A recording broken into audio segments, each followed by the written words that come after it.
Bonjour à tous, ravi de vous retrouver pour ce nouveau numéro des Matins du Sénat, l'émission qui vous fait vivre les travaux des sénateurs. Dans 2 semaines, la réforme de la justice sera examinée une seconde fois par le Sénat. La commission des lois a donc auditionné hier la garde des Sceaux Nicole Belloubet. Sa réforme de la justice est toujours très contestée par les professionnels du droit et notamment par les avocats. Ils craignent que cette réforme entraîne des déserts judiciaires à cause de la fusion des tribunaux de grande instance et des tribunaux d'instance. Et puis cette audition intervient alors qu'aujourd'hui, des syndicats de surveillants pénitentiaires organisent une manifestation et demandent une amélioration de leur statut 1 an après la fronde qui avait paralysé les prisons. Face à la grogne du monde de la justice, certains sénateurs demandent que cette réforme de la justice soit rediscutée au sein du grand débat national. L'audition de la ministre de la Justice, c'est tout de suite. Nous pensons, malgré l'échec de la commission mixte paritaire, que tout n'est pas perdu. Alors ce n'est pas par une sorte d'esprit boy scout qui soudain traverserait le Sénat sur tous ses bancs. Car le Sénat est généralement uni sur des questions de justice qui dépassent les clivages politiques que nous avons entre nous. Mais nous pensons que, d'une certaine façon, votre réforme, telle qu'elle sort des travaux de l'Assemblée nationale, se heurte à de telles résistances que vous pourriez vous-même trouver intérêt, si vous le souhaitiez, à ce que nous fassions un travail ensemble pour mieux prendre en compte un certain nombre de préoccupations qui se sont exprimées et qui en réalité ne nous ont pas paru remettre en cause radicalement votre approche, mais plutôt un certain nombre de dispositions qui soit ne sont pas mûres, soit mériteraient d'être davantage encadrées pour apporter plus de garanties à ceux qui souhaitent en obtenir. Pour être plus précis, avant de vous laisser la parole, la table ronde que nous avons eue a fait apparaître sur 5 points des attentes profondes. D'abord, pour tout ce qui concerne le champ d'intervention du juge, autrement dénommé déjudiciarisation. La conciliation préalable obligatoire suscite de fortes réserves. Non pas que la recherche d'une conciliation préalable soit une mauvaise approche, nous la partageons avec vous. Mais c'est son caractère obligatoire qui, à certains égards, apparaît comme portant atteinte aux chances de réussite de la conciliation elle-même. La certification des plateformes que nous avions adoptée est une mesure attendue.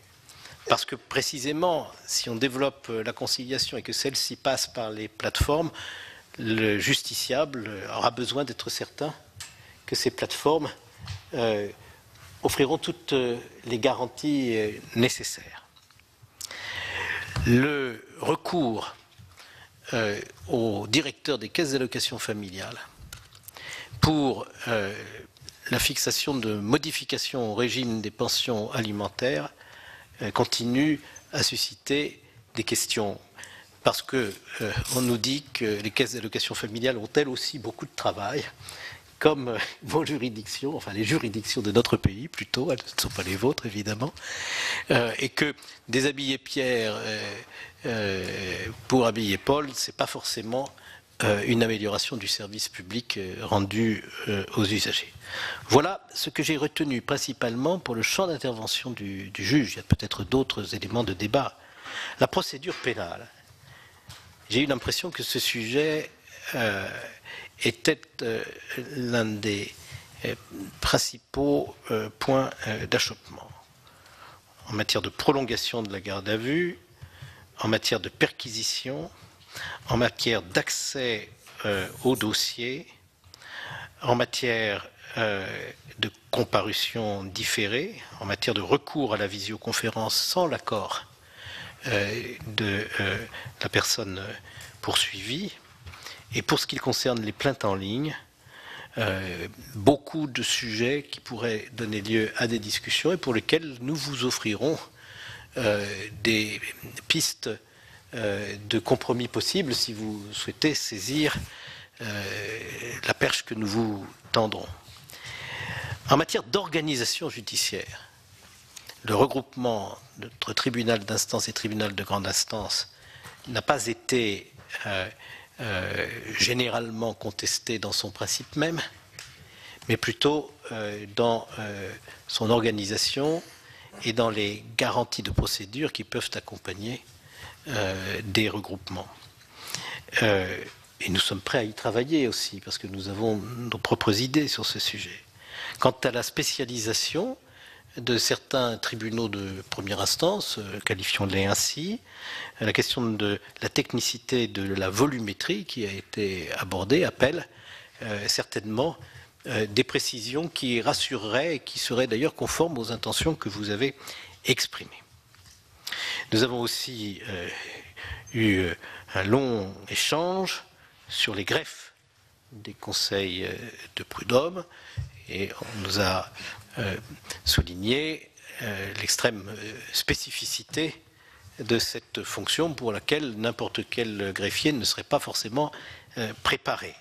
Et donc, comme ce débat a déjà eu lieu plusieurs fois, que nous-mêmes, nous étions allés dans cette direction au moment du vote de la loi sur la justice du XXIe siècle, présentée par Madame Taubira, puis par Monsieur Urvoas, nous constatons que ce sujet est un sujet extrêmement délicat et nous nous demandons s'il mérite un conflit aigu avec les professionnels ou si une voie de sortie ne passerait pas par un dialogue plus approfondi. Et puis, nous avons, et c'est le quatrième point, la question de la justice des mineurs. Vous savez, notre opposition à une réforme qui serait conçue, rédigée et mise en œuvre par la voie d'ordonnance. Cette innovation est arrivée dans le débat à l'Assemblée nationale et nous ne pouvions pas, nous, sans nous adosser à un vote du Sénat, faire autre chose que de refuser cette procédure. Pourquoi ne présenteriez-vous pas un projet de loi dans les mêmes délais, puisque vous allez y travailler dans un délai relativement bref et que de toute façon, vous avez décidé de ne pas mettre en œuvre une telle ordonnance avant qu'elle ait été ratifiée, si j'ai bien compris le contenu du texte. La question du budget est revenue à plusieurs reprises. Je ne m'étendrai pas longuement dessus. Vous proposez une programmation pluriannuelle avec un budget en nette augmentation, mais la comparaison avec les effectifs de la justice des principales démocraties européennes montre que l'effort de rattrapage est considérable. Comme nous l'avions déjà dit, nous pensons nous-mêmes, mais c'est ce qui nous a été dit par les professionnels, qu'un effort plus important aurait dû être planifié. Nous voyons bien que là-dessus, votre marge de manœuvre est certainement très faible, mais je dois loyalement vous redire à la fois que les professionnels que nous avons entendus ont été sensibles à ce point et que le Sénat avait des attentes évidemment plus importantes, mais les contraintes des finances publiques ne nous sont pas non plus inconnues, bien sûr. Enfin, il y a entre nous, gouvernement et Sénat, des désaccords sur lesquels nous n'avons pas eu d'échange avec les professionnels. Je crois qu'il faut, sur ce point, prendre acte de ces désaccords, mais ça n'est pas en traitant ces questions que je vais juste mentionner que nous sortirons de l'impasse actuelle entre les professions judiciaires et le gouvernement. Prenons acte de notre désaccord sur la manière dont la réforme traite la question de la surpopulation carcérale. Prenons acte de notre désaccord sur le fait que vous ne souhaitez pas maintenant assurer la pérennité du financement de l'aide juridictionnelle. Prenons acte aussi de notre désaccord sur le parquet national antiterroriste dont nous ne percevons pas la réalité de la valeur ajoutée pour la lutte contre le terrorisme. J'ai essayé, Madame le garde des Sceaux, de vous rendre compte aussi précisément que possible et de manière synthétique, tout en mentionnant un certain nombre de points qui sont très spécifiques, de notre table ronde Le Sénat, vous le savez, n'est pas une chambre d'obstruction. Le Sénat est par nature une assemblée constructive. Il ne cherche pas à empêcher, il n'est pas dans une opposition systématique, quelle que soit la majorité en place. Rien n'est plus important pour lui que de réussir à trouver des accords avec l'Assemblée nationale et le gouvernement pour participer jusqu'au bout au processus législatif. Et même s'il n'y a pas d'accord en commission mixte paritaire, nous ne désespérons pas d'être utiles en discutant avec vous d'un certain nombre d'inflexions qui nous paraissent depuis le début nécessaires à votre projet. Vous apprécierez si ces inflexions sont acceptables de votre point de vue. Peut-être penserez-vous qu'elles remettent en cause des éléments essentiels de votre réforme. Nous ne le pensons pas, mais c'est votre appréciation. Et donc cette audition nous est utile pour essayer de voir s'il est encore possible de cheminer ensemble vers un résultat qui ne peut pas être naturellement le texte adopté par le Sénat, et nous le comprenons très bien, mais qui ne serait pas non plus exactement la réforme que vous avez rétablie dans tous ces points à l'Assemblée nationale. J'ai peut-être été long, je vous demande de m'en excuser, mais au moins vous savez où je veux en venir de la manière la plus claire, et je me fais le porte-parole de l'ensemble de la commission pour vous rapporter tous ces éléments. Mais je vous donne maintenant la parole. Merci beaucoup, Monsieur le Président. Je ne sais pas exactement comment vous souhaitez qu'on procède. J'avais pensé vous présenter une petite réflexion générale assez brève dans un premier temps. Et puis, alors je ne sais pas ensuite si je réponds aux questions que vous avez évoquées là, ou si au contraire vous me reformulerez ces questions-là, peut-être... Oui, en fait, je ne voudrais pas exprimer à moi seul, par 25 questions, les questions que les membres de la Commission ont à vous poser. Donc, peut-être que vous verrez comment vous faites, c'est à vous de voir, mais ça prendrait beaucoup de temps si point par point vous répondiez déjà à toutes mes demandes, mais elles seront certainement reprises. En tout cas, si j'ai voulu juste vous rendre compte de tous ces éléments pour que nous puissions apprécier ensemble si un travail en commun est possible, sans attendre de votre part des réponses définitives dès ce soir. Vous avez la parole. Merci beaucoup, Monsieur le Président, Messieurs les rapporteurs, Mesdames les sénatrices, Messieurs les sénateurs. Monsieur le Président, vous avez souhaité donc que je m'exprime devant vous et devant les membres de la Commission des lois à un stade relativement avancé de la navette parlementaire, mais je vous en suis reconnaissante parce que, évidemment, j'apprécie toute occasion qu'il y a de pouvoir échanger avec vous. J'ai bien compris que vous aviez organisé, juste avant cette audition, une table ronde où un certain nombre d'acteurs du monde judiciaire ont pu s'exprimer. Vous avez, le Sénat a statué en octobre dernier sur ces deux projets de loi qui forment la réforme de la justice. Ce débat que nous avons eu dans votre Assemblée en première lecture, je l'avais trouvé, je le redis ici devant vous, de très haute tenue, ce qui ne m'avait évidemment pas surprise, mais évidemment ce débat m'a conduit à faire un double constat. Le premier de ces constats, c'est celui de la convergence réelle que nous portions, je crois, autour d'un objectif qui est de donner plus de moyens à la justice tout en l'adaptant aux exigences de notre temps.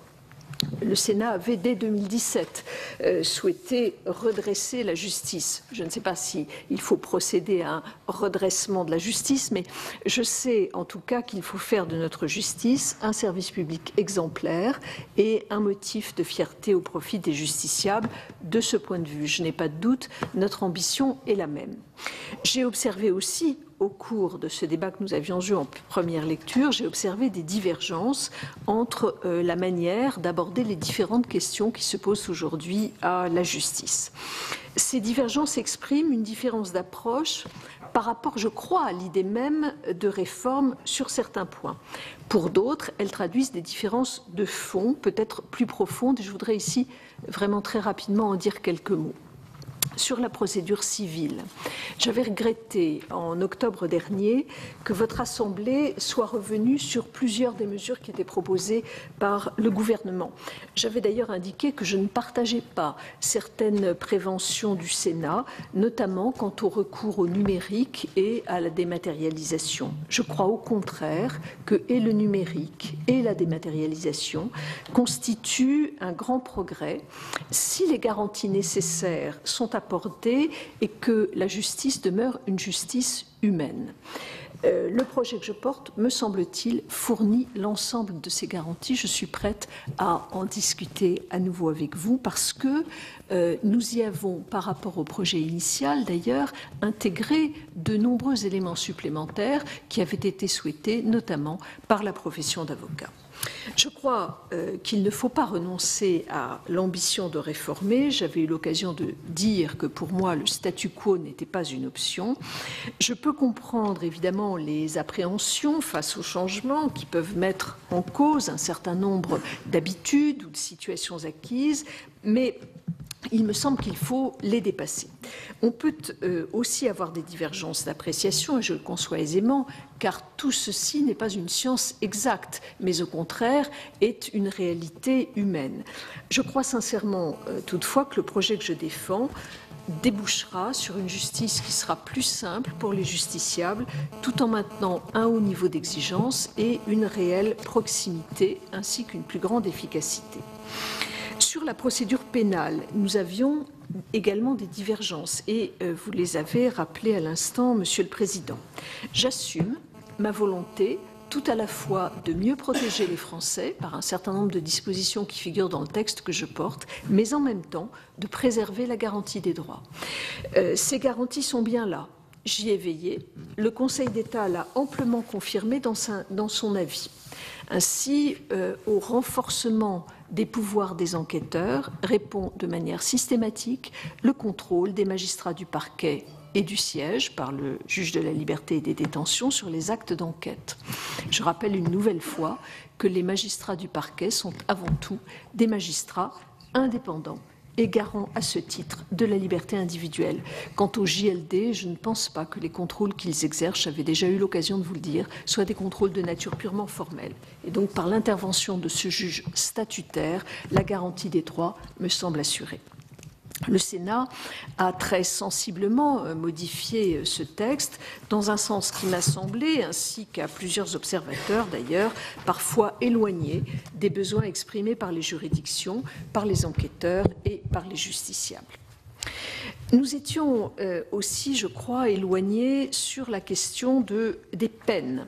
Si le Sénat a partagé les objectifs globaux que je proposais, vous avez adopté un point de vue opérationnel différent de celui qui est proposé par le projet, en particulier sur les plus courtes peines.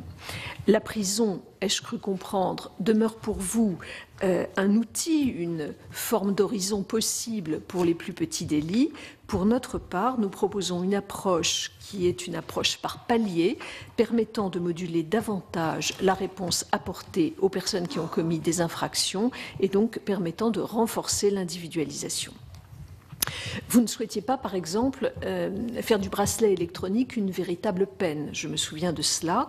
De même, si je propose un sursis probatoire, mêlant à la fois les avantages de la contrainte pénale et ceux du sursis avec mise à l'épreuve, c'est dans un souci d'efficacité et de souplesse pour surmonter les difficultés qui sont aujourd'hui rencontrées dans l'application de la peine de contrainte pénale depuis sa création. Votre Assemblée avait fait un autre choix, celui de la peine de probation.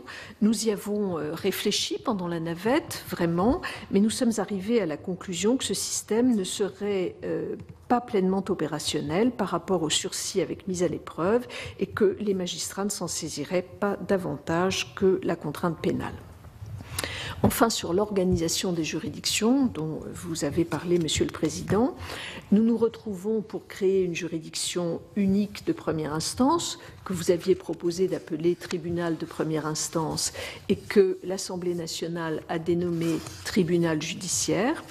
En revanche, vous avez écarté la possibilité de répartir entre les tribunaux d'un même département, lorsqu'il y a plusieurs tribunaux de grande instance, des contentieux très spécialisés. Il en est de même pour l'expérimentation qui concernerait deux régions administratives comportant plusieurs cours d'appel.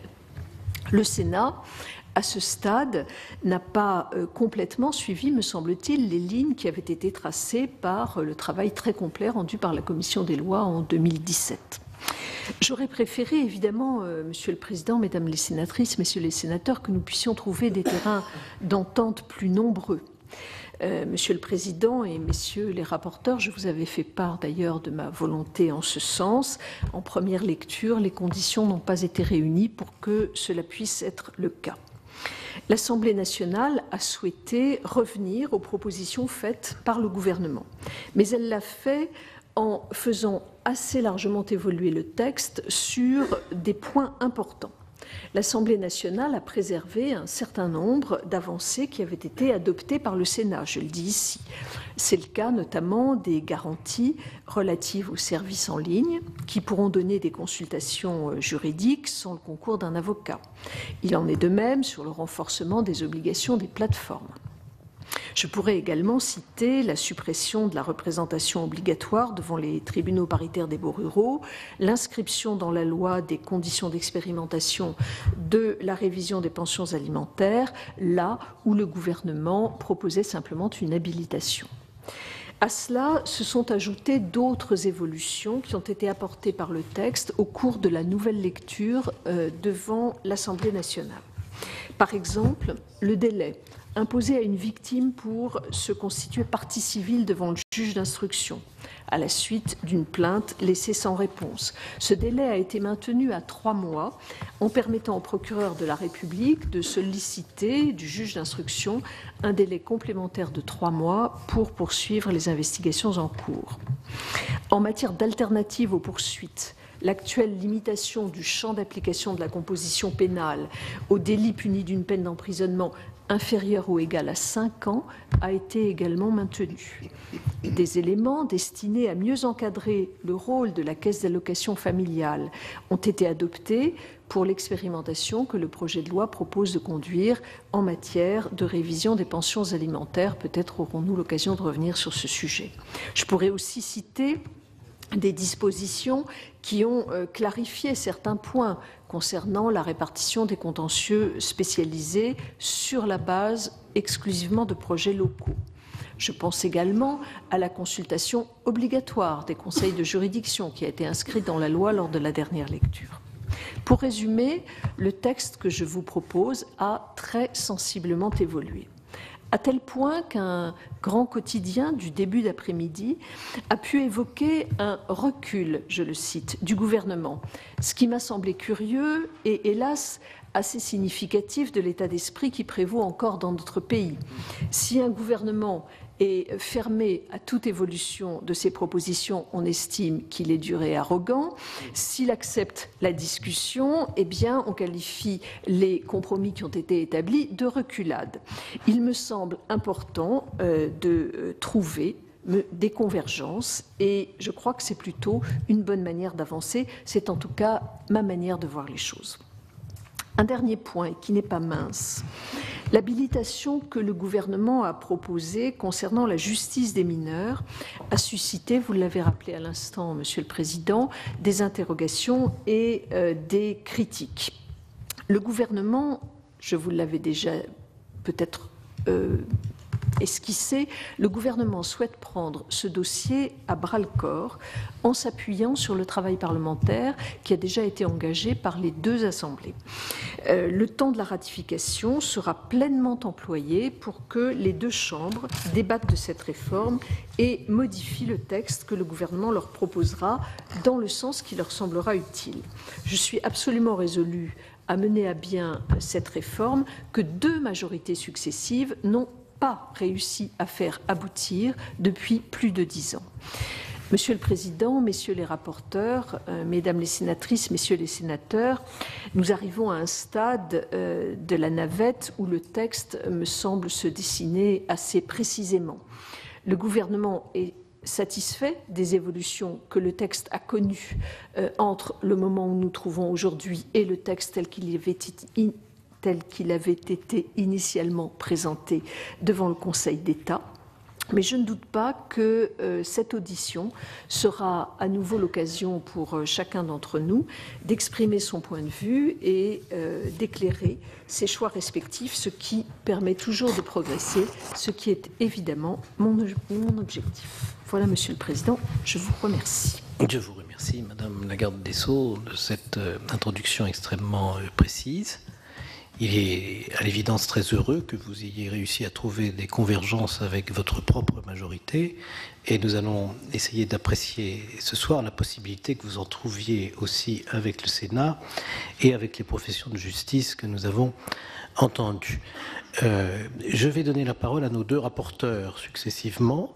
Monsieur Détraigne, Monsieur François-Noël Buffet, Monsieur Détraigne. Pourquoi pas? On se demande l'un et l'autre, qu'est-ce qu'on peut dire compte tenu de ce que vous venez de présenter, Madame la garde des Sceaux. On a le sentiment que ce qu'on pourrait proposer ne passerait pas le tour de l'Assemblée nationale et qu'on travaillerait pour pas grand-chose. Ben enfin, il y a certainement des choses que l'on peut faire évoluer. Bon, en premier lieu, je parlerai de l'article 53 qui est sur la réforme de l'organisation des juridictions de première instance. La fusion des tribunaux d'instance et des tribunaux de grande instance cristallise, j'allais dire, une grande partie des oppositions du monde judiciaire, avec la crainte de la fermeture de sites judiciaires, la crainte du recul de la justice de proximité, l'opposition à la mutualisation des greffes, des conseils des prud'hommes, avec le greffe du tribunal judiciaire sur la même commune. Donc, sans remettre en cause le principe de la fusion des tribunaux d'instance et des tribunaux de grande instance en première lecture, le Sénat avait apporté d'importantes garanties susceptibles d'apaiser certaines des craintes qui ont été exprimées par les représentants du monde judiciaire. D'abord, la mise en place d'un dispositif d'encadrement de toute modification de la carte judiciaire, qui devrait être précédée d'une évaluation au vu des observations présentées par les chefs de cour ainsi que par le conseil départemental. La fixation d'un socle de compétences des chambres détachées au niveau national afin d'éviter qu'elles ne soient définies au cas par cas. La suppression de la spécialisation de certains tribunaux au sein d'un département, la procédure permettant de procéder à cette spécialisation à l'échelle départementale étant particulièrement lourde. Et leur état... Voilà. Donc, on aimerait avoir votre avis sur ces points qui viennent d'être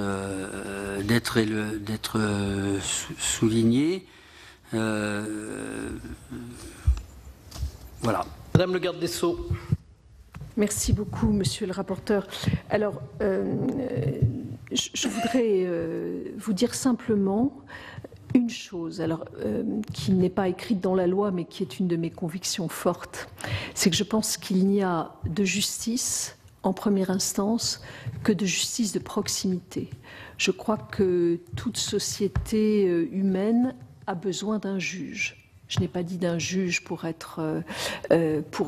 trancher la moindre petite chose, mais toute société organisée a besoin d'un juge. C'est ce à quoi je crois profondément. Et ce juge, il n'a de sens que s'il est proche, si les citoyens peuvent avoir le sentiment qu'ils peuvent le saisir avec facilité. C'est la raison pour laquelle, je le redis ici devant vous, aucune juridiction ne sera fermée. Aucune. Et elles garderont toutes des compétences qu'elles exerceront, je l'espère en tout cas, encore mieux qu'elles ne le font aujourd'hui. Je m'explique précisément. Vous faites allusion, pas allusion, vous évoquez la question de la fusion des tribunaux d'instance et des tribunaux de grande instance. Oui, nous souhaitons qu'il y ait un tribunal judiciaire, ou plusieurs par département, comprenons-nous bien. Prenons un département où il y a un TGI et 2 TI, par exemple. Eh bien, l'ensemble formera un tribunal judiciaire. Pourquoi ? Tout simplement parce que je considère que pour le justiciable, c'est beaucoup plus simple de se dire « je vais au tribunal ». Il n'aura plus à se demander s'il doit aller au tribunal d'instance ou au tribunal de grande instance. Et vous le savez, dans la situation actuelle, lorsqu'un justiciable dépose sa requête au tribunal qui n'est pas compétent, il lui faut attendre parfois longtemps pour avoir une réponse négative quant à l'accueil de sa requête et devoir redéposer sa requête dans un autre tribunal. Ce ne sera pas le cas. Il le déposera dans n'importe lequel des sites, il déposera sa requête dans n'importe lequel des sites et elle sera, le cas échéant, orientée. Simplification pour les justiciables, un tribunal judiciaire. Un tribunal judiciaire qui comprendra plusieurs sites, les sites actuels. Le site du tribunal de grande instance actuel, les sites des TI actuels. Comment, me dites-vous, garantir que les TI ne seront pas fermés, ou vous n'avez pas utilisé le terme, mais je l'ai entendu à de nombreuses reprises, ou dévitalisés? D'abord, je fais simplement observer qu'au moment où nous parlons, aujourd'hui, rien ne garantit le maintien d'un tribunal d'instance. Rien. Nous ne dégradons pas la situation actuelle. Nous l'améliorons. Comment je garantis que demain, un tribunal d'instance va rester? De plusieurs manières. D'abord parce que dans chacun de ces tribunaux d'instance, qui s'appelleront désormais tribunal de proximité, dans chacun de ces tribunaux d'instance, les juges et les personnels y seront affectés par les textes, par décret, par arrêté, et chaque texte mentionnera le lieu d'affectation. Donc ils seront, parce qu'on ne joue pas avec les personnes, comme les gens doivent savoir où ils travaillent, où ils vivent, où ils peuvent inscrire leurs enfants à l'école. Donc nous maintenons clairement le lieu d'affectation des personnels, des magistrats. Premier élément. Deuxièmement, nous aurons dans ces tribunaux de proximité un juge statutaire qui exercera ses compétences. Ce sera le juge des contentieux de la protection. Ce juge statutaire, il traitera 4 dossiers qui sont clés pour la justice du quotidien, c'est-à-dire le surendettement, pardonnez-moi, je me répète puisque je vous l'avais déjà exposé lorsque nous étions en débat, le surendettement, les baux d'habitation, les crédits à la consommation et les tutelles, les 4 grands contentieux du quotidien. Et évidemment, quand il y aura un tribunal d'instance isolé, il traitera comme aujourd'hui les contentieux civils de moins de 10 000 euros. C'est le deuxième élément. Des personnels affectés expressément, des compétences qui seront garanties puisqu'il y aura un juge statutaire qui sera affecté. Et troisième élément, contrairement à ce qui se passe aujourd'hui, nous laissons la possibilité aux chefs de juridiction d'augmenter les compétences de ces tribunaux de proximité selon les bassins sociaux, économiques, de population, en fonction des contentieux qui y sont jugés, d'accroître les compétences de ces tribunaux de proximité en y adjoignant le contentieux familial post-divorce. Voilà, Monsieur le sénateur, Monsieur le rapporteur, les raisons pour lesquelles je garantis que les tribunaux de proximité, tous, resteront et ne seront pas, comme je l'ai entendu trop souvent et de manière inexacte, des coquilles vides. Vous m'interrogez également, et je ne dirai pas au-delà, je ne voudrais pas être trop longue, vous m'interrogez également, Monsieur le rapporteur, sur la question de la spécialisation. Cette spécialisation, le terme est peut-être pas très bien choisi, elle ne joue que lorsque, dans un même département, il y aura plusieurs tribunaux judiciaires. Elle ne joue pas, parce que l'autre jour, je ne sais plus dans quel département j'étais, et quelqu'un me disait, mais la spécialisation. Ben non, il y avait un seul tribunal judiciaire dans le département, il n'y a pas de spécialisation dans ce cas-là. Donc elle ne jouera que lorsqu'il y a plusieurs tribunaux judiciaires dans un même département. Dans ce cas-là, nous proposons, il y a, quand vous lisez l'article 53, il y a le verbe peuvent. Peuvent. Il n'y a pas écrit doivent, ou ce n'est pas un présent de l'impératif, il y a écrit peuvent. Donc c'est une possibilité qui est ouverte sur la base d'un projet qui serait porté localement. Les juridictions peuvent choisir de répartir entre les 2 tribunaux judiciaires du département, ou les 3, ou les 6, comme c'est le cas dans le Nord, peu importe, peuvent choisir de répartir des contentieux très spécialisés entre ces tribunaux, au fond de créer des pôles de compétences spécialisés sur des contentieux qui ne sont pas des contentieux de masse. Je dis cela, c'est extrêmement important parce que il faut bien comprendre que seraient exclus de ces spécialisations, de cette réflexion sur la répartition des contentieux entre les tribunaux, seraient exclus tous les contentieux de masse. C'est-à-dire que dans un tribunal de grande instance, 90% des contentieux, c'est au civil, c'est les contrats, c'est la famille, c'est la responsabilité. On ne touche à rien de tout cela. À rien. Tout cela restera dans chacun des tribunaux. Nous disons simplement que lorsque nous avons des contentieux sur les enlèvements illicites d'enfants, sur les contentieux sur les contrats de transport, sur les droits d'enregistrement, ou sur des choses, ça fait 0,1% des contentieux au niveau national, ce dont je vous parle. Ces choses-là, il ne me semblerait pas absurde qu'on puisse décider que l'un des trois tribunaux judiciaires sur un département qui en compterait 3 puisse traiter ce type de contentieux-là. Il n'y a aucune dévitalisation, il y a au contraire un renforcement de l'efficacité de la justice et de la qualité de la justice. C'est cela que nous voulons faire. Tous les contentieux de masse restent, des contentieux spécialisés peuvent faire l'objet, s'il y a un projet local, d'une répartition équilibrée, c'est mentionné dans le texte, équilibrée entre les différents tribunaux du territoire.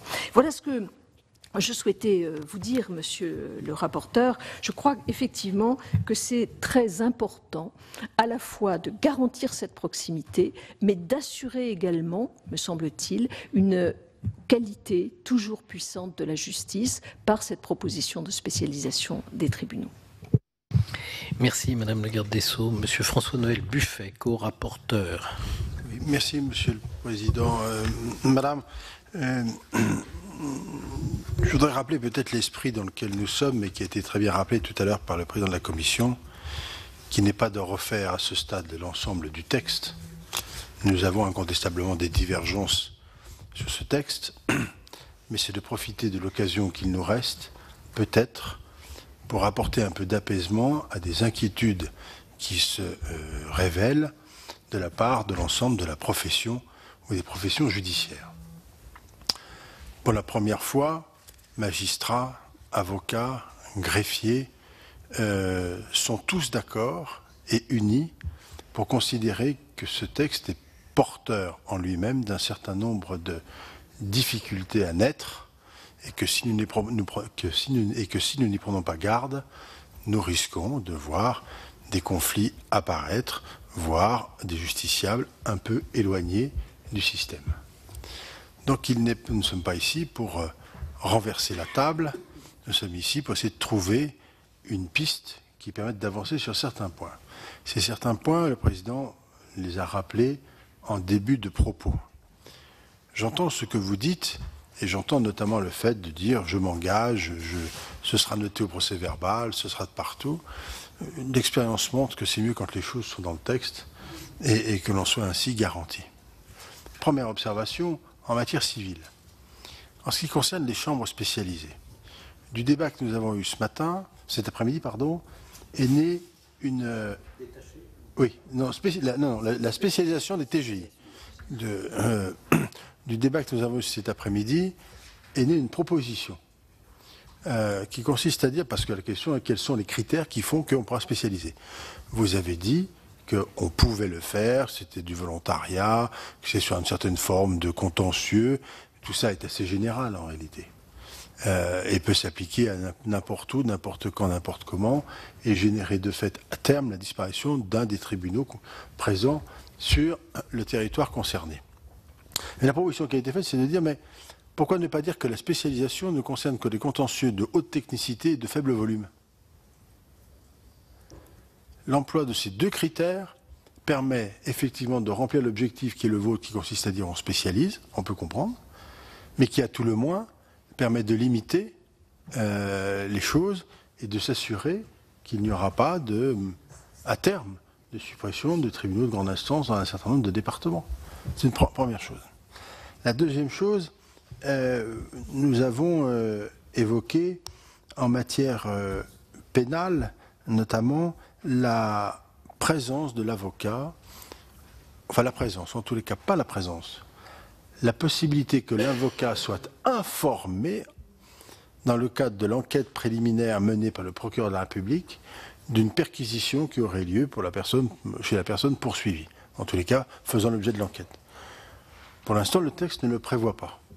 Nous estimons que les pouvoirs importants de nos procureurs de la République aujourd'hui font qu'il n'est pas totalement inenvisageable, bien au contraire, que l'avocat de cette personne soit informé de l'existence de cette perquisition. Nous ne demandons pas qu'il soit présent pour que la perquisition démarre. Nous demandons qu'il soit simplement informé, de manière à ce qu'il puisse, s'il le souhaite, venir. Ça se fait très bien en matière fiscale. Pourquoi ne pas le faire dans le contentieux général que nous connaissons, dont nous avons à parler? Ça, c'est le deuxième point sur lequel nous souhaitions pouvoir également avancer. Enfin, en ce qui concerne je reviens au civil, les chambres détachées. Le Sénat a déjà procédé dans son texte à une sécurisation du système avec des blocs de compétences prévus pour les chambres détachées. Donc ça, c'était aussi là une avancée intéressante. Restera un point qui est un point, Madame le Ministre, je vous le dis très librement et sans animosité aucune, mais qui crée l'ambiance. En séance dans cette maison, devant l'ensemble des sénateurs qui étaient là, vous avez dit qu'en ce qui concerne les mineurs, ce serait l'objet d'un texte spécial à part de celui-ci. Vous l'avez dit devant tout le monde et nous en avons pris acte en disant que nous étions d'accord avec cela. Et à l'Assemblée nationale, vous avez demandé de pouvoir légiférer par voie d'ordonnance. Sincèrement, sur ce point, il y a une opposition réelle du Sénat là-dessus. On vous demande de bonne foi de revenir là-dessus pour nous permettre de pouvoir travailler. Certains d'entre nous ont déjà commencé à travailler sur ce point-là. Mais qu'on puisse aussi faire tomber une pression inutile, notamment sur ce point-là, et sur un texte important qui mérite que tous les parlementaires puissent s'exprimer, que le Parlement puisse être saisi. Voilà ce que je voulais vous demander. Merci. Merci, monsieur le rapporteur. Madame le garde des Sceaux. Merci beaucoup, monsieur le rapporteur. Moi, je ne peux que à la fois saluer votre volonté d'apporter, je vous cite, des apaisements à des inquiétudes,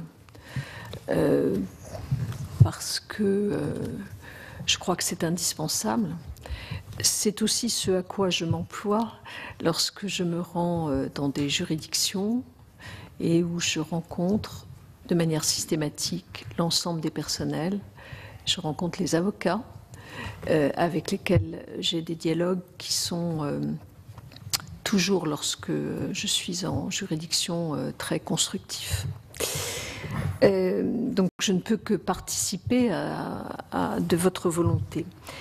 Sur la question sur laquelle j'avais répondu un peu plus longuement à monsieur le rapporteur Détraigne sur la question de la répartition des contentieux entre tribunaux, vous me dites au fond il faudrait modifier légèrement le texte de loi puisque il figure déjà la double terminologie que ne peuvent faire l'objet de ces projets de spécialisation ou de répartition des contentieux que des contentieux dont la volumétrie et la technicité le justifient. Et vous me proposez d'y adjoindre 2 adjectifs qui seraient faible volumétrie et haute technicité.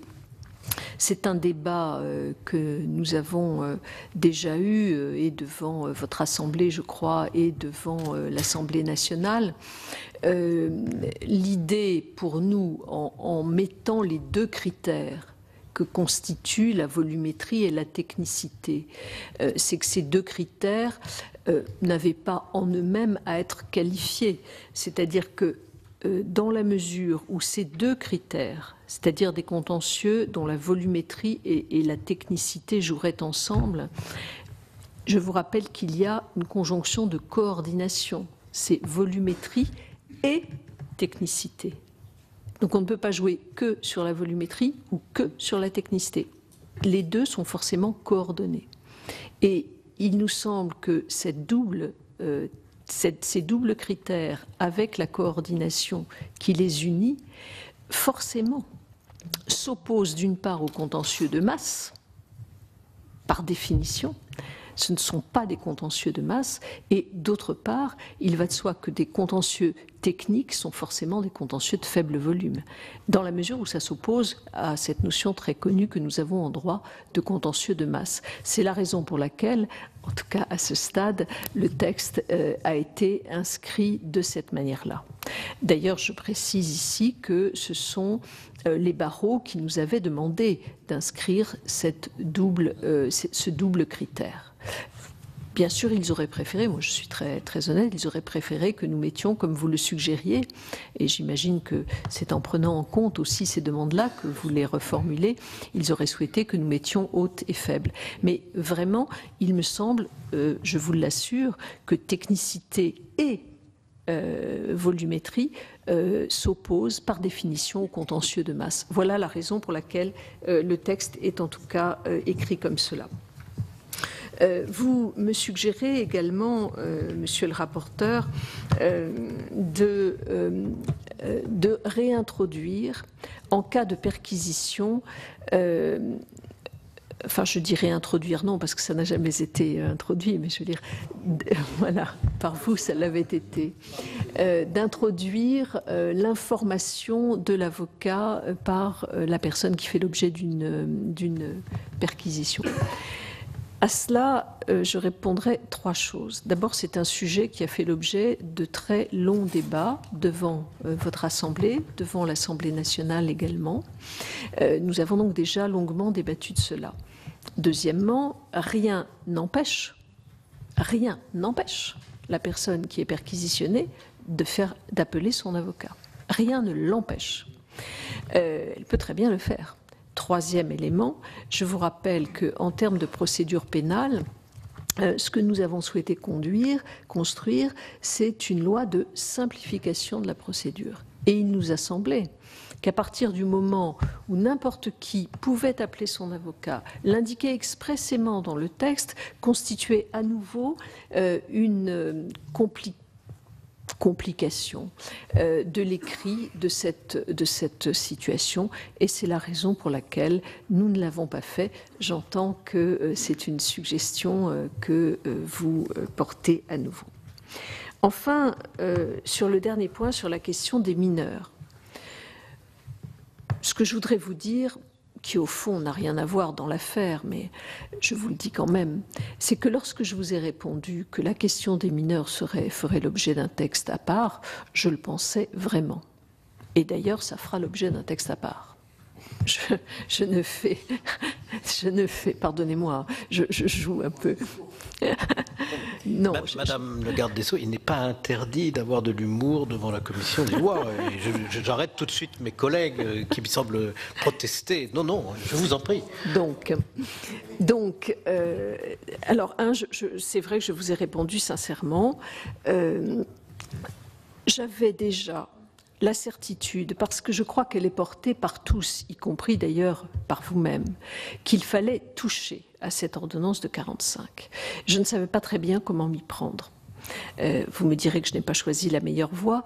Pourtant, il me semble que j'ai choisi une voie qui peut, d'une part, nous contraindre à proposer un texte, et je me suis d'autre part engagée à construire ce texte totalement avec vous.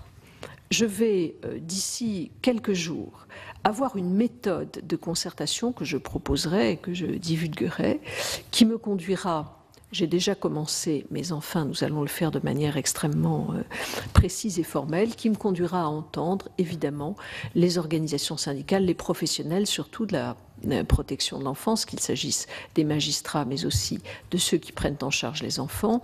Je souhaite également pouvoir travailler avec les parlementaires qui le souhaiteront, et l'Assemblée nationale a d'ores et déjà constitué un groupe de contact qui comprend des parlementaires de tous les groupes de l'Assemblée nationale, et donc je souhaite ainsi vraiment pouvoir, j'allais dire, co-construire ce texte. Si j'ai choisi la voie de l'ordonnance, dont je mesure ce qu'elle peut avoir peut-être de non souhaité en tout cas, c'est parce que j'ai voulu me contraindre à proposer un texte dans les 6 mois qui suivront l'adoption de la loi, ensuite à laisser un temps long de dialogue au Parlement, et puis donc pour pouvoir ensuite mettre en application ce texte. Donc c'est pour moi un élément de contrainte et de dialogue qui est ainsi conjugué. Et monsieur le rapporteur, sur ce sujet-là, je le dis franchement, je ne souhaite pas revenir en arrière. Voilà ce que je souhaitais dire. J'ai souhaité apporter des précisions. J'ai souhaité apporter des précisions sur les autres points. Sur celui-là, je le dis clairement, je ne souhaite pas revenir en arrière. Madame la garde des Sceaux, dans notre conception du travail législatif, les parlementaires ne sont pas un objet de concertation. Le gouvernement prépare un projet de loi, il est débattu au grand jour après avoir respecté toutes les procédures qui permettent au pluralisme de s'exercer dans le cadre de la délibération parlementaire. Que quelques collègues veuillent bien, par expertise ou par sympathie, ou les deux à la fois, collaborer avec le gouvernement pour élaborer un texte, ça n'est pas un substitut au travail législatif, en aucun cas. Et cet apaisement, tous les gouvernements nous le donnent, bien entendu, parce qu'ils évitent de se montrer trop brutaux avec nous. Mais nous ne sommes pas dupes, c'est une forme de travail législatif qui n'est tout de même pas équivalente à la discussion dans nos assemblées d'un projet de loi. Je vais donner maintenant la parole à monsieur Philippe Bonnecarrère. Oui, merci Monsieur le Président. Madame le garde des Sceaux, mon observation ne sera pas de la même envergure que les présentations qui viennent de vous être faites. Je souhaiterais vous interroger sur la réussite, sur l'état de votre chantier informatique, dont la réussite est dans la réalité une condition préalable, même si elle n'est pas suffisante, de partie des projets que nous vous présentez. C'est une faiblesse historique du ministère de la Justice.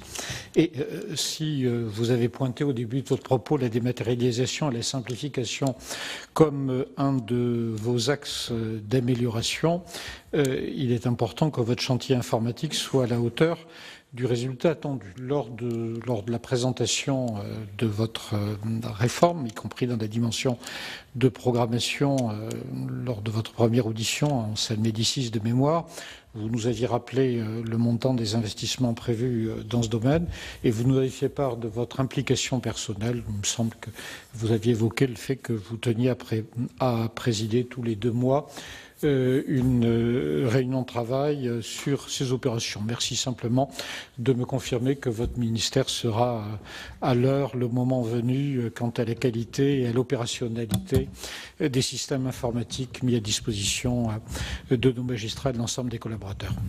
Merci, chers collègues. Madame le garde des Sceaux. Oui, vous avez raison, Monsieur le sénateur Bonnecarrère, de rappeler à la fois la faiblesse de notre ministère sur ce plan-là et de rappeler l'ambition qui est la nôtre. Sur la réussite, je vous en laisserai juge le moment venu. En tout cas, nous faisons tout pour être à l'heure de cette numérisation. Je me permets juste un petit aparté avant de répondre vraiment à votre question. J'ai beaucoup entendu, et peut-être d'ailleurs, Monsieur le Président, dans votre propos tout à l'heure, non, vous n'avez pas fait allusion à cela. En tout cas, j'ai beaucoup entendu que les questions de numérisation risquaient d'éloigner le justiciable de son juge. Ce n'est vraiment pas du tout ce que nous voulons faire. Pour moi, la numérisation, elle a un double intérêt. D'abord, clairement, de faciliter le travail des personnels de la justice, qu'il s'agisse des greffiers, qu'il s'agisse des magistrats. Il faut absolument que nous avancions beaucoup et vite sur ce sujet-là. Et le second objectif, je pourrais dire le deuxième, mais le second objectif, c'est évidemment de permettre au justiciable d'avoir un atout supplémentaire dans son lien avec le monde de la justice. Cet atout supplémentaire, cette corde à son arc supplémentaire, pouvant se traduire en tant que de besoin par une plainte en ligne, qui ne sera pas, je l'ai dit et pardonnez-moi, je me répète, qui ne viendra pas se substituer, par exemple, à la plainte papier, ou par une requête en ligne, qui ne viendra pas se substituer à la requête papier, mais qui viendra s'ajouter à la possibilité de déposer une requête.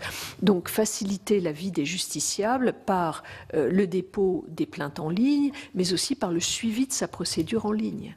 C'est-à-dire que ceux qui le voudront, qui le pourront suivre l'état d'avancement de leur procédure en ligne. Ça va être mis en œuvre dès la fin de cette année civile. Pour revenir à votre préoccupation, Monsieur le Sénateur, oui, nous avons des moyens, 560 millions d'euros, des recrutements de personnel supplémentaires, des ingénieurs, des techniciens, qui nous permettent à la fois, je crois que je vous l'avais dit, d'agir sur 3 fronts en même temps. D'une part, sur la question des infrastructures et des équipements, où nous devons déployer, et c'est un programme qui est en cours, donc je ne vais pas ici vous raconter tout cela, mais nous déployons les infrastructures de réseau, nous donnons au personnel et aux magistrats des outils informatiques pertinents et adaptés. Donc, premier niveau de travail, les infrastructures. Deuxième niveau, le développement des applicatifs. C'est sans aucun doute le plus complexe.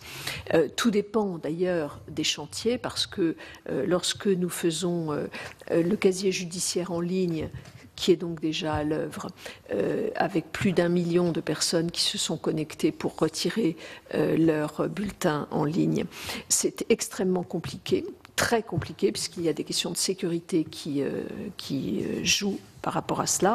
Mais il y a encore plus compliqué, c'est la procédure pénale numérisée native. C'est en cours de déploiement, pardon, pas de déploiement, c'est en cours de construction, et nous déploierons dès cette année, à titre expérimental, les premières briques sur 2 cours d'appel. Donc, si vous voulez, nous avons vraiment un développement des applicatifs que je suis pas à pas, avec un calendrier qui est clairement précisé et qui me permet de savoir où nous allons.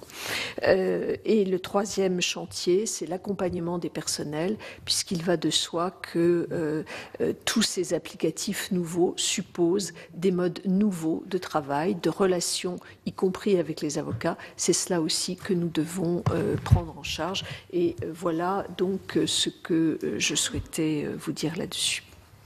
Merci Madame le garde des Sceaux. La question de notre collègue et votre réponse me donne aussi l'occasion de répondre à un propos que vous avez tenu dans votre introduction en estimant que le Sénat avait des préventions. Sur le numérique et les plateformes, vous nous avez dit que vous ne partagiez pas les préventions du Sénat à cet égard et qu'il fallait dépasser les réticences par rapport au changement qui tiennent aux habitudes et aux situations acquises. Je tiens à vous rassurer, mais je crois que vous le savez d'ailleurs, nous avons beaucoup travaillé sur ces questions de numérique et je crois qu'il n'est dans le pouvoir de personne d'empêcher, dans le cadre d'une relation privée et commerciale, les Français d'accéder à des plateformes qui existent de toute façon et qui se développent très rapidement sur le modèle américain. Et donc, là-dessus, nous sommes tout à fait à l'aise.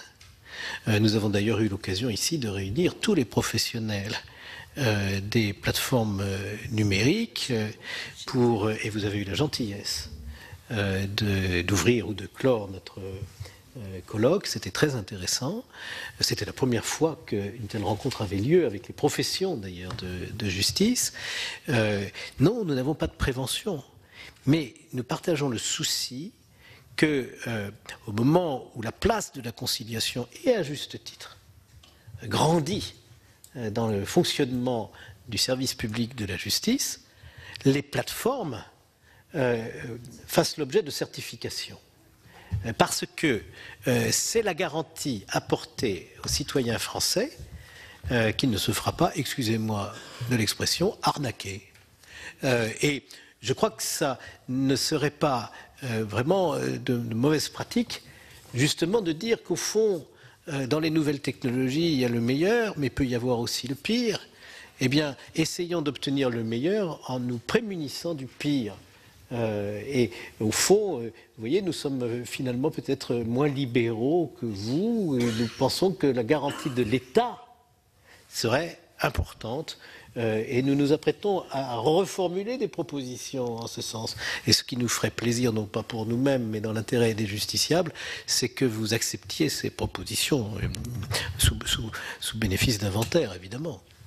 Madame le garde des Sceaux. Merci, Monsieur le Président. Alors, sur ce sujet-là, je voudrais d'abord reprendre un raisonnement que j'ai entendu, non pas dans votre propos à l'instant, mais que j'ai pu entendre, et qui consistait à dire que le projet de loi renforçant les exigences de conciliation et même rendant, dans certaines hypothèses, la conciliation obligatoire. Comme il n'y aurait pas assez de conciliateurs, cela obligerait les gens à se retourner vers des plateformes numériques qui donc devraient être obligatoirement certifiées. Je voudrais juste dire quelque chose ici. La question de la conciliation, elle existe. Aujourd'hui, au moment où je vous parle, la conciliation est obligatoire par la loi de 2016, par la loi de novembre 2016. Elle est obligatoire pour les conflits de moins de 4 000 €. Ça existe. Nous ne changeons presque rien. Nous allons, loi de 2016 que vous avez votée, mesdames et messieurs les sénatrices, je ne vous ferai pas évidemment l'injure de vous le rappeler. Donc vous avez déjà, vous-même, rendu obligatoire la conciliation pour les litiges de moins de 4 000 €. Nous étendons cette obligation, c'est vrai. Nous allons la passer aux litiges de moins de 5 000 €. Je reconnais que l'extension est réelle, mais tout de même, ce n'est pas cette extension-là qui crée l'obligation absolument insupportable, intolérable, dont j'ai pu entendre parler, non pas dans votre bouche, pas dans votre bouche. Donc, il faut quand même savoir de quoi nous parlons, de quoi nous partons et où nous allons.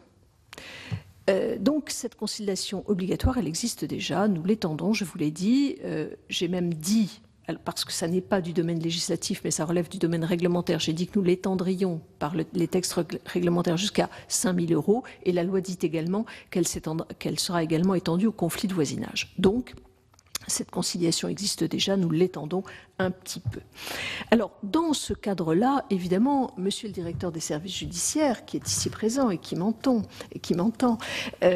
va engager un processus de recrutement de conciliateurs. Nous avons actuellement 2500 conciliateurs, 2100 conciliateurs, et on doit monter, je crois, à 2400 et quelques ou 2500 à la fin de l'année. Donc nous avons un plan, évidemment, pour recruter les conciliateurs. Nous avons amélioré, d'ailleurs, leurs indemnités faibles, je le reconnais, mais leurs indemnisations. Donc, tout cela me semble cohérent. Quant aux plateformes, j'en viens au sujet que vous évoquiez, Monsieur le Président. aux plateformes de certification. La certification des plateformes. Pardon. Mais peut-être qu'il y aura des plateformes de certification aussi. Donc, à la certification des plateformes. Alors, la certification des plateformes, c'est un sujet sur lequel on a beaucoup parlé. J'ai beaucoup dialogué sur ce sujet avec les avocats, car ce sont eux qui, initialement, m'ont fait progresser sur ce dossier, puisqu'initialement, nous n'avions pas imaginé ce processus de labellisation ou de certification tel qu'il figure aujourd'hui. Donc, par dialogue avec les avocats, nous avons mis en place ce système que je trouve extrêmement judicieux, puisqu'il va nous permettre, au-delà des obligations qui s'imposeront à toutes les plateformes, puisqu'il y aura un certain nombre d'obligations qui s'imposeront à toutes les plateformes, je parle d'obligations de respect des données personnelles, de transparence, etc., tout ça s'imposera à toutes les plateformes. Au-delà de ces obligations, c'est écrit dans la loi, au-delà de ces obligations, nous pourrons labelliser un certain nombre de plateformes. C'est le CERFAC, qui est l'organisme qui labellise pour l'État, le COFRAC, qui labellisera ces plateformes. Donc, il y aura cette labellisation. Pourquoi est-ce que nous ne disons pas labellisation obligatoire? Tout simplement parce que s'il y avait une labellisation obligatoire, nous considérerions que ce serait en quelque sorte une forme d'autorisation administrative et que je ne crois pas que dans ce domaine-là, nous puissions administrer ce secteur. C'est un secteur où il y a la liberté d'entreprendre. Donc, ce que nous faisons, c'est nous considérons. Aujourd'hui, vous pouvez d'ailleurs très bien aller sur des plateformes de conciliation. Il y en a des quantités. D'ailleurs, je crois que le CNB vient d'ouvrir une plateforme de conciliation. Et c'est très bien ainsi. Donc, l'idée que nous avons, c'est de soumettre l'ensemble des plateformes à des règles éthiques. Elles sont expressément édictées dans la loi. Et en plus de mettre en place un processus de certification ou de labellisation.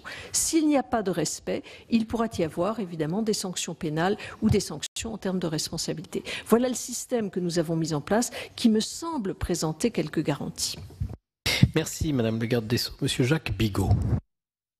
Merci Monsieur le Président. Madame la garde des Sceaux, lorsque nous avons entendu tout à l'heure tous ces personnels de justice qui, comme l'ont dit les précédents intervenants, manifestaient un accord et une unanimité qui est plutôt exceptionnelle. Ils ont abordé la question du budget de la justice en faisant une comparaison avec ce qui se passait dans les autres pays, ce que nous savons. Mais ils ont surtout exprimé leur inquiétude de dire, pour l'essentiel, l'augmentation du budget va servir le service de l'administration pénitentiaire et les besoins que nous ne contestons pas dans ce domaine. Et la réforme qui est mise en place va permettre de réduire les effectifs, de limiter, c'est-à-dire qu'il y a toute cette inquiétude qui est exprimée, qui est extrêmement forte. Inquiétude qui est renforcée sur le sujet des tribunaux judiciaires.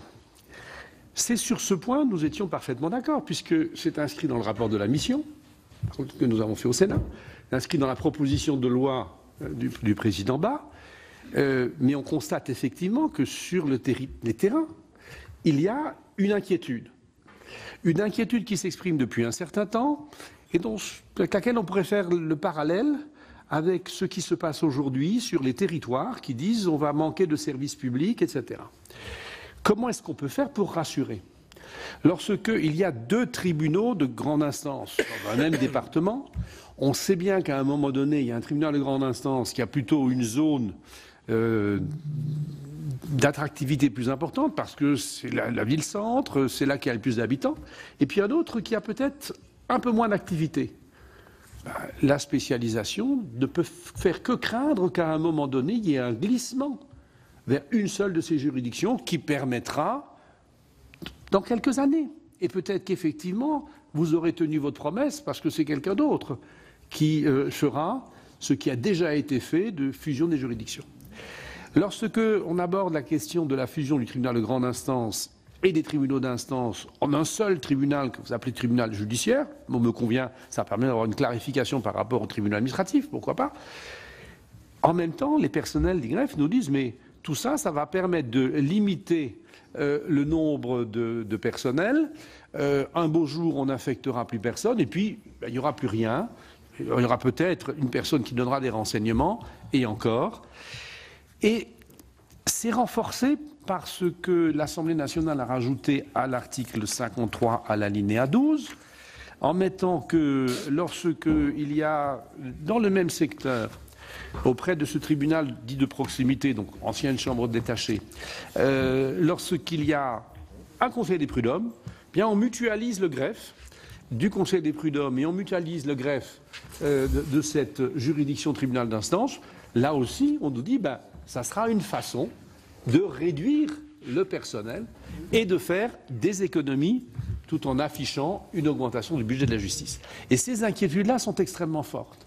Donc au moment où nous espérions que le président de la République avait entendu que la verticalité ne fonctionnait pas et qu'il fallait faire admettre sur les territoires les réformes, comment fait-on pour faire admettre cette réforme sur laquelle nous étions d'accord, mais sur laquelle sans doute, et nous l'avions inscrit dans la proposition de loi président Barre, je l'avais suggéré dans la vôtre aussi, qu'il y ait des garanties qui soient données par la saisine du conseil de juridiction, peut-être par la saisine des conseils départementaux, pour que l'organisation territoriale n'échappe pas au tribunal, au territoire, et qu'elle ne soit pas pensée, même si c'est parfaitement possible juridiquement déjà aujourd'hui, dans la verticalité. C'est cette verticalité de Madame Dati qui a inquiété tout le monde, et moi je regretterais beaucoup qu'à l'heure où la verticalité est critiquée, vous alliez là-dedans. Et puis sur un autre point, je sais que le président de la République est toujours, il l'a mis d'ailleurs dans le grand débat. Dans le grand débat, on n'a pas mis la justice, mais on a mis la réforme des institutions et pour la question du Sénat. C'est vrai, Madame la garde des Sceaux, que si le gouvernement décide de travailler par ordonnance, c'est-à-dire on passe de la procédure accélérée de l'acceptation des lois à la procédure par ordonnance, avec dans un délai de quelques mois des discussions avec les parlementaires qui voudront bien, c'est vrai qu'on n'a plus besoin d'avoir beaucoup de sénateurs, ça simplifiera les choses. Mais faites attention à la verticalité, d'autant plus que au moment où vous allez nous demander d'adopter, ce que nous ne ferons pas, une loi dans laquelle il y aurait une habilitation par voie d'ordonnance à statuer sur cette question importante de la justice pénale des mineurs, le gouvernement nomme un secrétaire d'État chargé de la protection de l'enfance, et je voudrais me référer à ce que dans un rapport a dit notre excellent collègue Michel Amiel, qui je crois est un sénateur d'un groupe proche du gouvernement. Un mineur dangereux est un mineur en danger.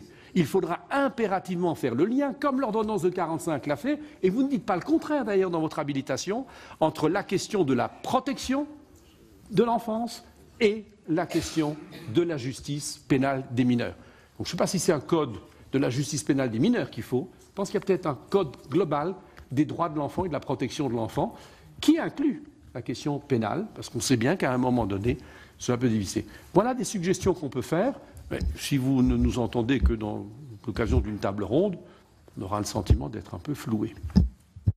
Merci, cher collègue. Jacques Bigot a participé très activement au travail du Sénat sur le redressement de la justice. Comme vous pouvez le constater, il maîtrise parfaitement ces questions.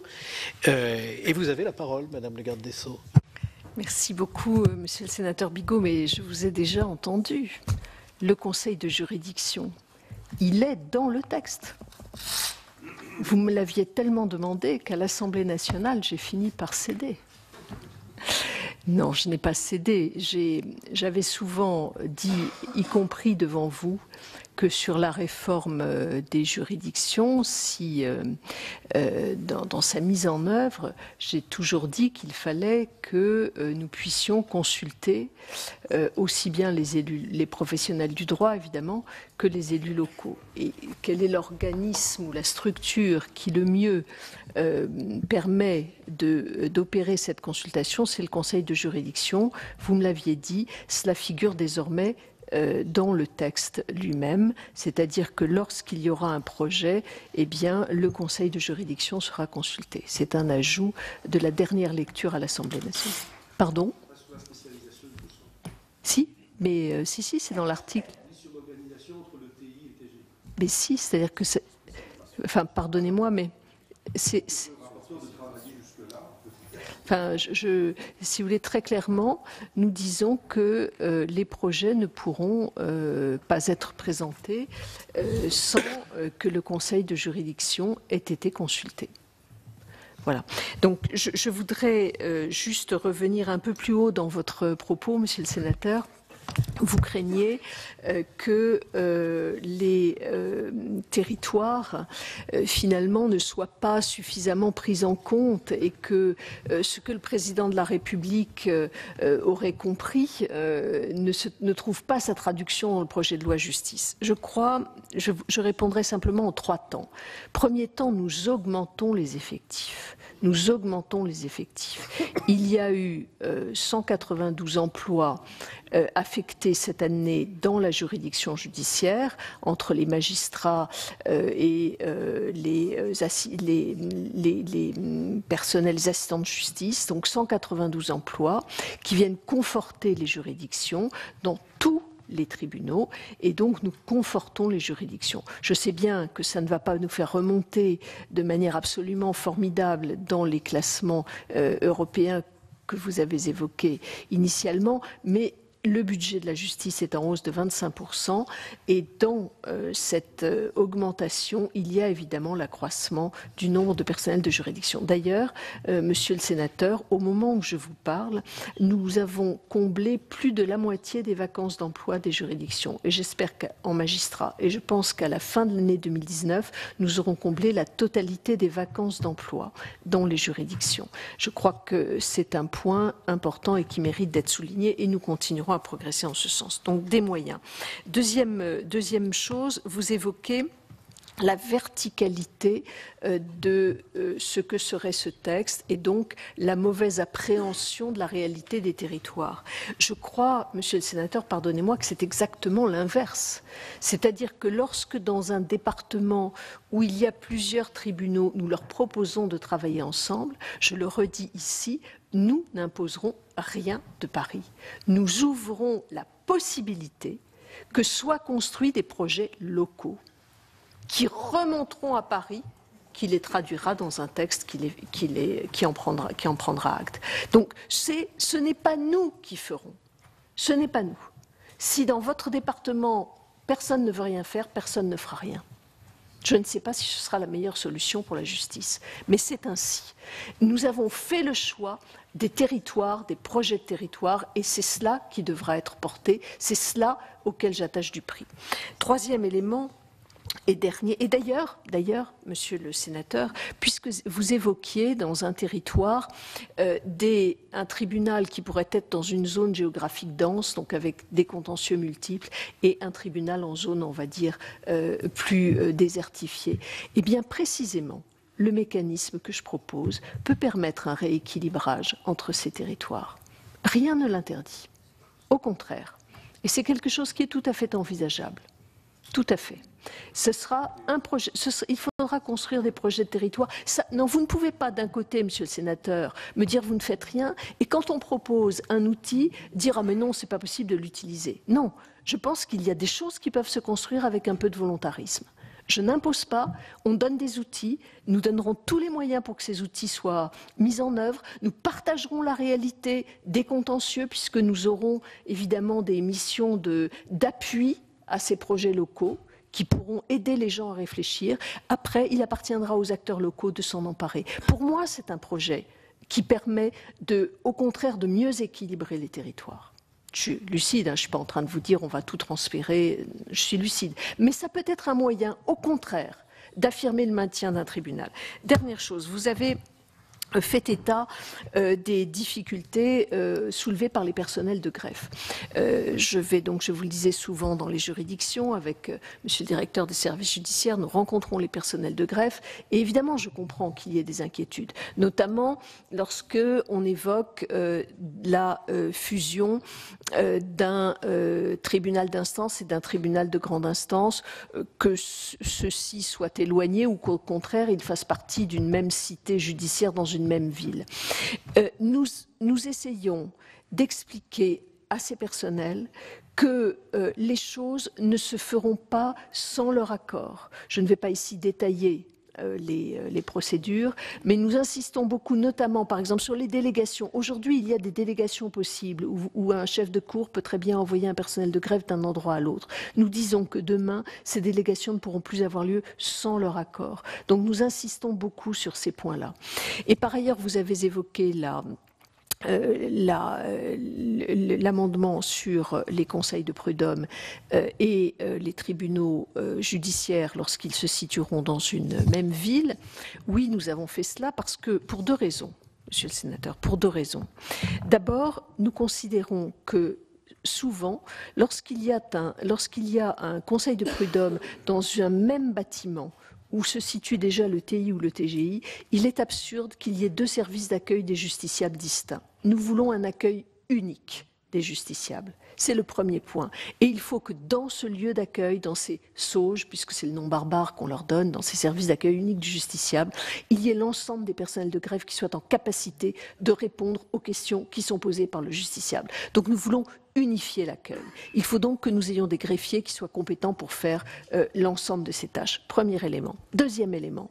Il y a des tribunaux, des conseils de prud'homme dont les effectifs de grève sont très faibles parce qu'ils n'ont pas beaucoup d'activités, peu importe. Les effectifs de grève sont faibles. Et souvent, ces effectifs de greffe sont en difficulté du fait de leur faiblesse. Ce que nous disons, c'est qu'avec le mécanisme que nous proposons, nous pourrons conforter les tribunaux, les conseils de prud'homme, lorsqu'ils seront en difficulté, l'inverse pouvant d'ailleurs aussi être partiellement vrai. Mais nous confortons de ce point de vue-là le fonctionnement des services de greffe. Et j'ajoute un dernier point.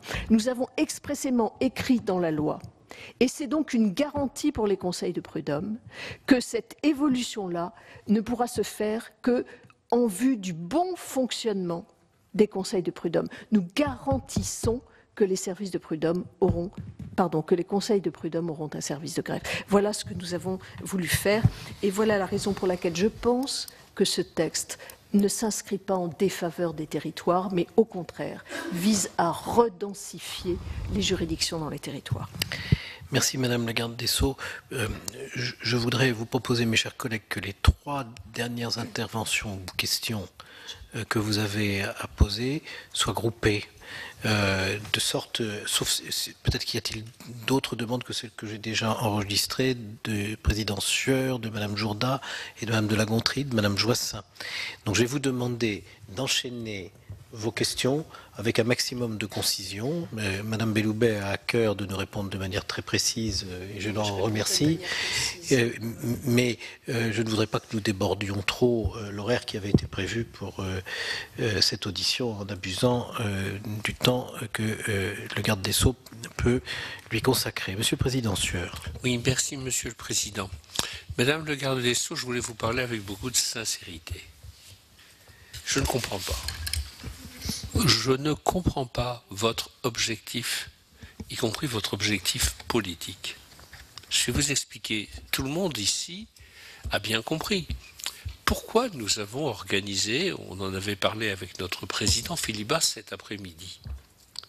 Nous avons entendu longuement et avec beaucoup d'intérêt les représentants des magistrats, des avocats, des greffiers. Bien.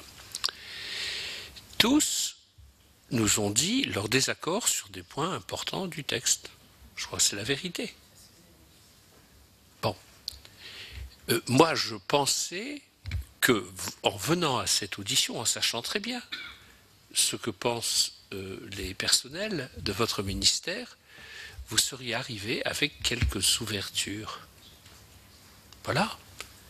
Or, je vois que nos deux rapporteurs posent 6 questions, après que le président Bas a posé 2 questions, et dans tous les cas, vous défendez le texte inexorablement tel qu'il est. Comme si, je ne sais pas moi, il n'y avait pas de place au compromis. Alors vous dites qu'il y a la navette, mais vous savez bien qu'il y a eu la procédure accélérée. Il y a une CMP qui n'a pas réussi, très bien. Vous n'êtes absolument pas obligé de demander à l'Assemblée de dire le dernier mot. Vous pouvez continuer la navette, vous avez le droit, c'est la Constitution, vous la connaissez parfaitement. Il y a un grand débat. On nous dit qu'aucune question n'est exclue. Même des questions, vous savez, le mythe du référendum va proliférer inexorablement, le vote blanc, on va trouver que c'est magique. Bon, il y a quand même quelques questions sur la justice qui se posent, qui pourraient être posées. Il n'y a pas une question sur 40 sur ce sujet. Marquez, vous êtes aussi dans le même cas que la culture. Bon, voilà. Mais vous nous dites, depuis tout à l'heure, écoutez, vous défendez le texte tel qu'il est. Mais pourquoi ? Mais enfin, vous êtes habitué au débat, Madame la Ministre, vous avez été élue locale, régionale, vous savez ce que c'est que de débattre, puis d'arriver à des compromis. Et moi, je trouve que je ne comprends pas. Je vous assure que je ne comprends pas. Et regardez, je ne prendrai que 2 points, j'arrête. Mais oui, ma chère Marie-Pierre, tu sais bien que je suis court. Alors, Monsieur le rapporteur, rappelle ce que vous m'avez répondu en séance publique, Madame le garde des Sceaux. Je vous interrogeais sur les départements où il y a 2 TGI. Vous avez dit, mais ne vous en faites pas, puisque la spécialisation ne portera que sur pas plus de 10%, on est d'accord, ce sera des spécialités très très particulières, très techniques, et surtout ce sera sur la base du volontariat. Il faudra que le tribunal, les gens, les professionnels, le demandent. Peut-être qu'on pourrait inscrire ça dans le texte, ça a été évoqué d'une façon ou d'une autre. Mais en quoi ce serait un problème ? Est-ce que ce qui a été adopté par l'Assemblée, après que la plupart des amendements du Sénat eurent été ratiboisés, constitue le souverain bien ? Intellectuellement, vous savez bien que non, vous le savez, parce que le débat parlementaire est toujours précieux. Et je termine tout à fait, chouette, je termine tout à fait sur la question de la... Ne nous dites pas que vous terminez. Mais non, mais terminez. Merci, vous êtes très gentil.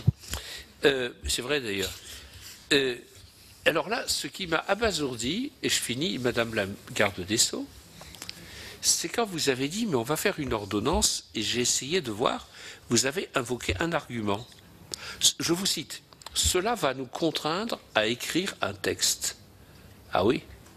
Enfin, si vous faisiez un projet de loi, cela vous contraindrait aussi à écrire un texte. Est-ce que la vérité absolue, c'est l'ordonnance ? Et est-ce que vous feriez, si vous faisiez cette concession, de dire qu'il y aura un projet de loi dont vous pourrez discuter, ce serait vraiment négatif. Entre nous, vous savez bien que non. Bon, j'ai fini. Vous avez bien. Lorsque Monsieur le sénateur Sueur évoque l'absence de place au compromis, ou bien qui est un premier point qui a été repris peut-être par Madame la sénatrice de la Gontrie sous une autre forme en me disant comment pouvez-vous être sûr d'avoir raison contre tout le monde ?